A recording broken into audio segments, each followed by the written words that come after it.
కర్నూలు జిల్లా ఆదోనిలోని ప్రభుత్వ బీసీ బాలికల హాస్టల్ వార్డెన్ను సస్పెండ్ చేయాలని ఎన్ఎస్యుఐ జిల్లా కార్యదర్శి నవీన్ కుమార్ డిమాండ్ చేశారు. హాస్టల్లో విద్యార్థినులు రెండవసారి తీవ్ర అస్వస్థతకు గురయ్యారు. సంబంధిత అధికారులు స్పందించి చర్యలు చేపట్టాలని నిరసన వ్యక్తం చేశారు.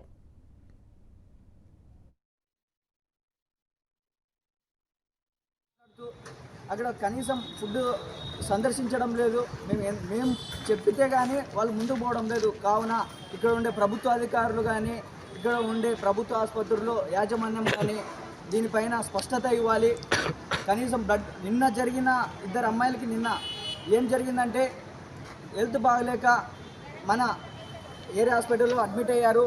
నిన్నైనా వచ్చి మన ప్రభుత్వ అధికారులు ఏమైనా కానీ, సబ్ కలెక్టర్ కానీ మన బీసీ హాస్టల్లో సందర్శించాడా లేదా అనేది ఆయనకే తెలియాలి.